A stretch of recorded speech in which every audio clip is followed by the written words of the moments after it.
You know, I used to be a really big horror fan. I mean, I grew up on scary movies. I've seen most of the classics, more times than I can count.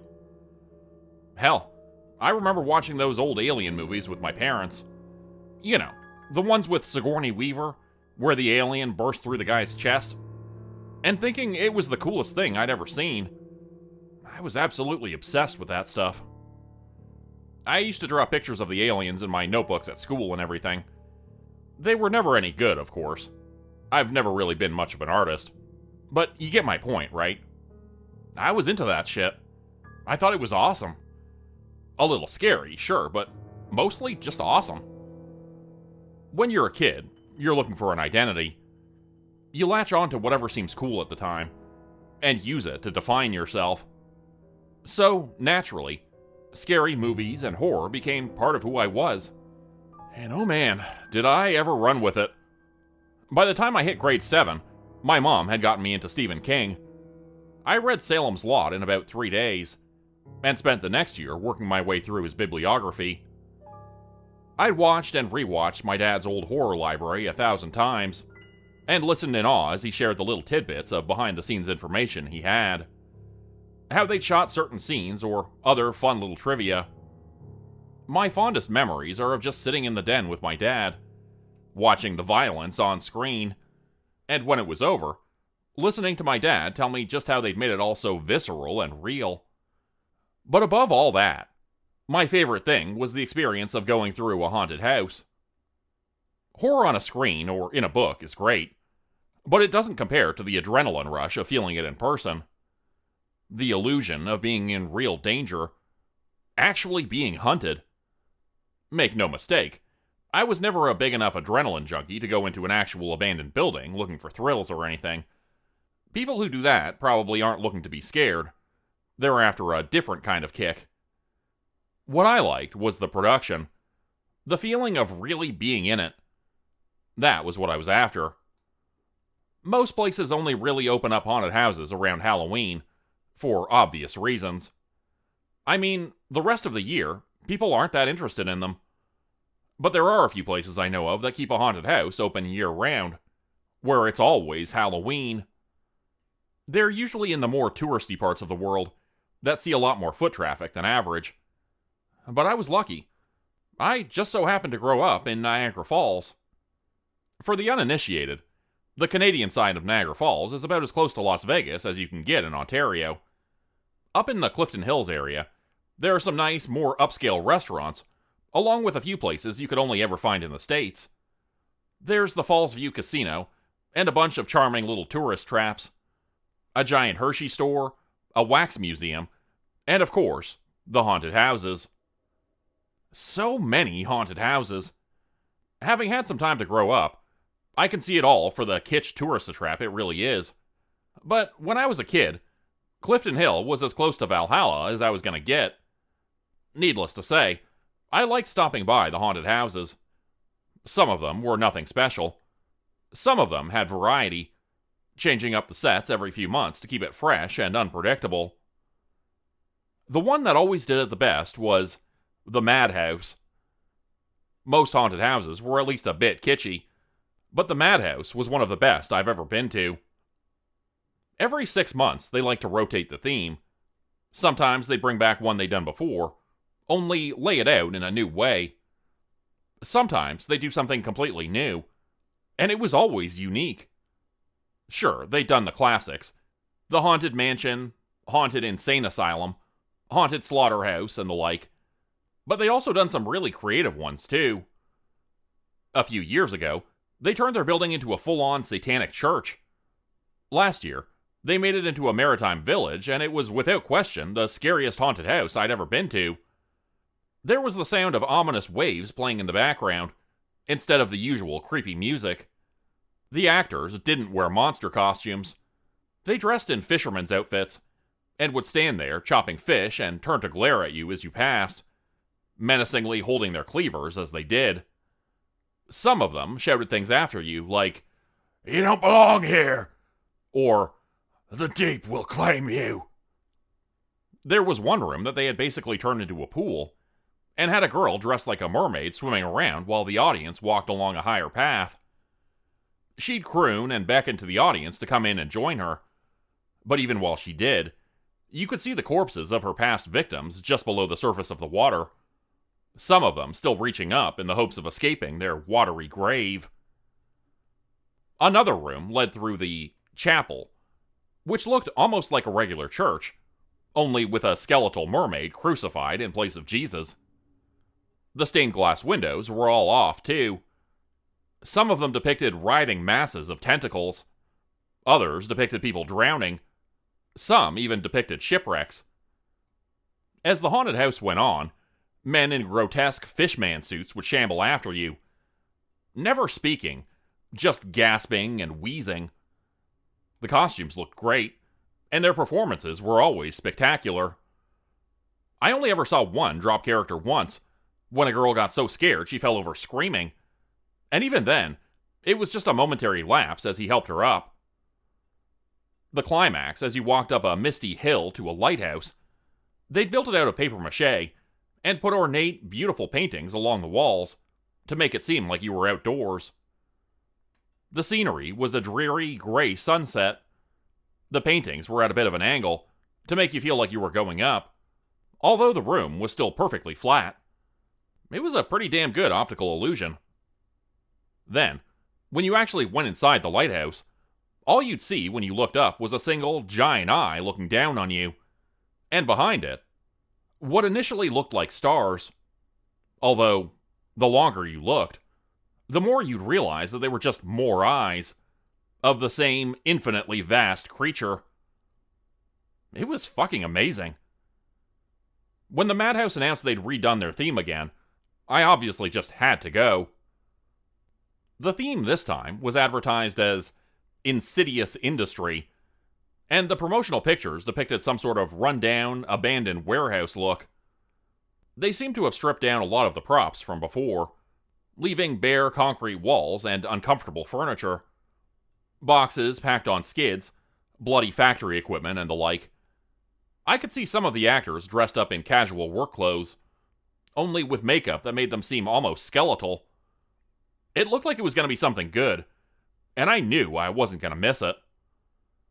I've got a few friends who are horror junkies just like me. Whenever the Madhouse changes up its theme, we usually stop by. Naturally, they were just as excited as I was by the news that they changed things up again. We made plans to stop by that weekend to see the new setup, and for me, the excitement was the same as what I felt when I was about to see my favorite band in concert, or waiting for the newest entry in a movie franchise I love to be released. And when the day came, we were one of the first ones in. Now, one thing about the Madhouse that I will criticize is that while they change the theme pretty often, they can't really change the layout of the building. That does admittedly lead to them being pretty predictable if you've gone through a few times. For example, the first room you go into after the lobby is always an S-shaped hallway that is never really that scary. For the Satanic Church theme, they decorated it with inverted crosses, demonic paintings, and candles. For their maritime theme, it had been done up like the hallway of an old house, with unsettling family photos and pictures of what looked like drowned corpses. The lobby looked nice this time. They'd done it up like a factory lunchroom with peeled linoleum floors, with a few convincing bloodstains on them, and tables set up with what looked like rotting food on them. You could hear the screams of guests deeper inside the factory, along with some mechanical noises like gears grinding, steam hissing, and the clank of metal on metal. The hall, on the other hand, wasn't that impressive. It had been stripped bare, exposing the blank walls covered in motivational posters that all depicted their subjects about to die or suffer in some way. Some of them were kind of funny, but most weren't. Above most of the posters were TV screens, crudely wired to the walls. Each depicted the same low-resolution image of a red, shaded human face. The eyes looked mostly normal, with a placid expression, but everything below the nose better resembled a skull. The cheeks were missing to show exposed teeth. Sometimes, the screens would flicker. Never all at once, always just one at a time. When they did, The eyes would move as if they were watching someone else in the audience. The omnipresence of the red face in the hall was the most unsettling part of it, giving me an uneasy feeling of being watched. It wasn't the best setup they'd ever done with the hallway, but the red face was a nice touch. After the hall came the first big room.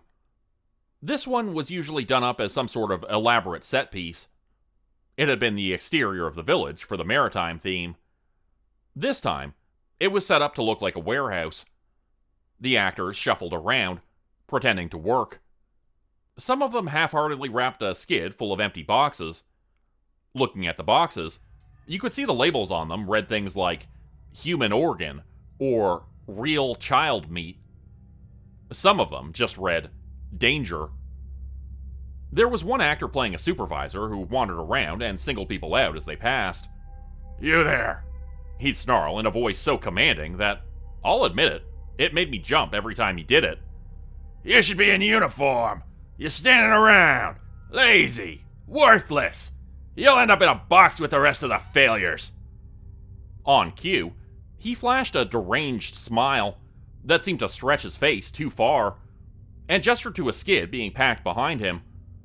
On it, I could see various oblong boxes that looked just tall enough to hold a person. One of them lay on the floor, open and inviting. The actor leered at us, grinning for a moment before going after the people behind us. We kept going through. The warehouse floor led to the exterior of a factory.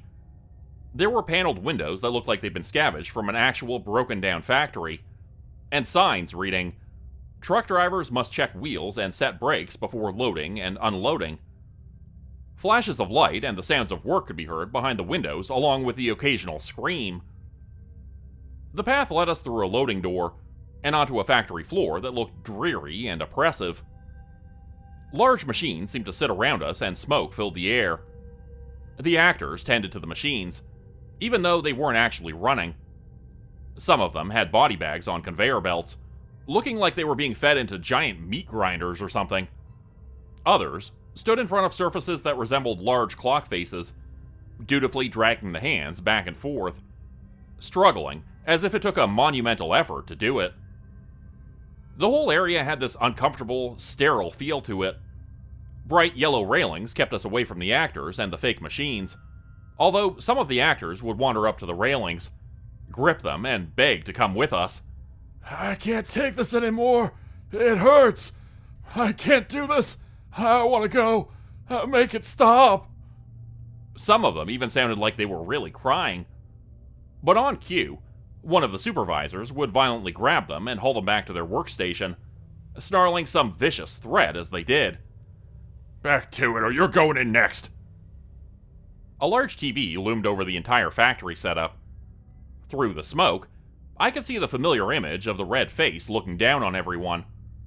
The screen sometimes flickered, just like it did in the hall. The eyes moved, staring at someone else. But they didn't only move when the screen flickered. Sometimes they moved normally, shifting slightly to the side as if watching someone pass. Sometimes they even blinked. The eyes were the only part that moved. The rest of the face didn't so much as budge. At the end of the factory section, an open door led us to a darkened room full of boxes piled high, like an abandoned warehouse. It was lit only by a few large lights in the ceiling, and sometimes the boxes would shift or rock violently. Actors shambled past, some of them mixing with the audience and trying to walk with them, only to be stopped by more supervisors. They'd grab them and make a show of dragging them out of the crowd, screaming at them all the while. Sometimes, they'd target people they thought they could get an easy scream out of. One of them locked onto me as we passed, pointing at me abruptly before snarling, "You there!" in a venomous tone. "Slipping away from your duties, are you? I'll put you in a box, send you through the machine. That'll fix you right up. Mark my words, it'll fix you." He let his accusatory finger linger on me for a moment, before looking for someone else to torment. Above the boxes, I could see more TV screens with the red face watching from above. We were getting close to the end of the room. The next room was usually the one where they had the most elaborate display. This was where they put the mermaid a few months ago. But during the Satanic Church theme before that, they'd had actors doing a full-on ritual in there, complete with a screaming live sacrifice being slaughtered. They'd swap them out with a second screaming body when they were done, conspicuously carrying the body off to give the actor a rest before they came back on again. I was excited to see what they'd have in store this time. At the end of the room, one of the supervisors was waiting. There was a small queue in front of us, waiting by a closed door with a red light overhead. "You're not on break yet," the actor said. "Get back to work. What's with all the standing around?" Then, a moment later, a red light above the door turned off. The supervisor scoffed with disgust and opened the door. The boss will see you now. Go on, then." He shooed us in. Me and my friend slipped in with the group in front of us. I knew from my previous visits that this room was long and wide. I knew there was a path you could walk along, and a whole open area below where they put on whatever show they were putting on. But this time, the room was completely dark. I couldn't even see my friends in front of me. I could see a red light above the exit door, so we knew where that was. It seemed a lot closer than it should have been. Maybe they divided this room in half or something. There was barely room for all of us on the balcony we stood on. I couldn't see anything else. The rest of the room was shrouded in darkness. I reached out to touch the banister. I could hear a mechanical hiss. Then, the lights came on. They were deep crimson, and only illuminated one thing at the far end of the room. There was no display or production waiting for us beneath the balcony. Instead, there was just a familiar red face ahead of us. For a moment, I thought it was just another TV screen. But no. This didn't look like it was on a screen. This looked real. There was a mechanical hiss, and the red face began to move toward us. But it didn't move. It just stared blankly ahead as it inched closer and closer. There was a low, mechanical whirring noise. Some sort of piston hissed. The face just moved closer. I heard one of the other people in the room with us quietly say, "Nope," and saw them disappear out the door. I didn't try and leave, though. I just stood there, fascinated. The eyes slowly blinked, making me shrink back a little. How did they get the eyes to blink like that? They weren't a screen. The face looked real. An animatronic of some sort, maybe? The face just loomed closer and closer. I could hear a low, droning noise in the background that sent a shiver through me. Then, I heard a voice. "Let's have a look at you." The voice that spoke was not booming or ominous. It was just dead. The tone was vacant and lifeless, like a robot speaking. "Such fine specimens. You will serve our company well. Run along now. The work does not end. You are now a part of us. You will always be a part of us." I felt my friends heading for the door, and could hear one of them laughing anxiously. I let myself linger for just a moment longer, watching as the face loomed closer and closer. It was almost at the balcony. I could probably touch it if I wanted to. It looked so real. I finally headed for the door, grinning from ear to ear at the effect. I pulled at the knob, but the door didn't budge. I looked up. The light above it was still red. I tried pushing. Still no luck. Was one of my friends holding it closed on the other side? "You are not leaving so soon," I heard the voice say, and my heart skipped a beat. It took me a moment to calm myself down. Maybe this was a part of it? The red face just drew closer and closer. The eyes had shifted. They were focusing on me now. The face seemed to have changed direction a little bit too. It was coming right for me. I watched it in silence for a moment, waiting for it to speak again before trying the door. It still wouldn't open. This was going on a little long, wasn't it? The face was just about at the railing now. It had to stop soon. But it didn't. The red face pressed up against the railing. I saw it slow down for a moment, but it didn't stop. Slowly, the railing started to buckle as the face pressed through it. The metal bent inwards, and a jolt of sudden panic went through me. It wasn't stopping. I chickened out. I ran for the door I'd come through, trying to pull it open. No luck. It wouldn't open either. I knocked on it, hoping someone would answer. Hey, let me out! The railing snapped. It bent out of the way of the face as it advanced past it, towards me. I ran for the other door. There was less room to move now.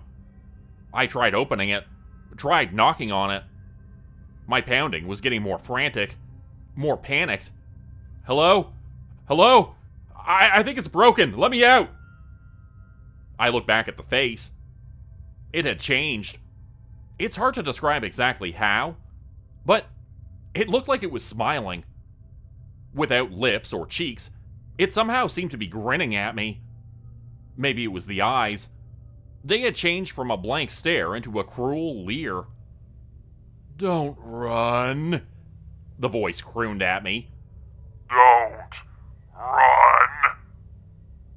This time, though, the mouth moved. This time, it articulated the words. It spoke. This wasn't a pre-recorded line. It spoke. The face was getting closer. I reached out to touch it, hoping to push it back. The skin of it felt cold, wet, clammy. The eyes blinked slowly, still fixated on me. I was running out of room. My back was against the wall as the face got closer and closer. I barely had room to pound on the door anymore. Within a few moments, it was touching me. I pressed myself hard against the wall, trying to avoid it, but I could feel it against my body, still getting closer. I could feel the pressure of it, crushing every inch of me, pressing me into the wall. I screamed, but only for a little while. The air was forced from my lungs. I couldn't inhale more. I struggled to breathe and flailed my arms, pounding them against the soft flesh of the face. But it didn't do me any good. It kept moving forward, kept crushing me. The red light filled my vision. I could hear my blood rushing in my ears and my own terrified heartbeat. The pressure turned into pain, pain that came from everywhere. I could feel my bones bending, and soon, breaking. My arm had gotten wedged awkwardly between the face and the wall. That was the first to break. I would have screamed if I could have. The face pushed it backward, twisting my broken flesh. I could hear my meat squishing. I could feel the white-hot pain as bone broke through skin. I heard it when my ribs began to snap like twigs. My skull was pressed hard against the wall, and as I was crushed, I started to cry. The pressure was overwhelming. Blackness tugged at the edges of my vision, and I prayed for it to come faster. If there was a God, I wanted them to make me pass out right then and there, so I didn't have to feel this anymore. Every second was a new torture. I felt it as my organs began to shift around in my body. I swear I heard my skull starting to crack. The voice spoke to me one last time. Stay. We are not finished yet. But I was already fading. The blackness swallowed my vision, just as I heard distant screams. The pressure seemed to suddenly vanish. I vaguely remember something about falling to the ground. And then... nothing. Just blissful silence. 17 operations. It took 17 operations to put me back together. I lost one arm. My ribs took months to heal. There was some minor brain damage from having my skull crushed. Who knows if it will ever heal? My spine is broken. I'll never walk again. Even if my spine wasn't the issue, my legs are twisted and mangled beyond use. The doctors tell me I'm lucky to still be alive. Am I? The madhouse says that the animatronic malfunctioned.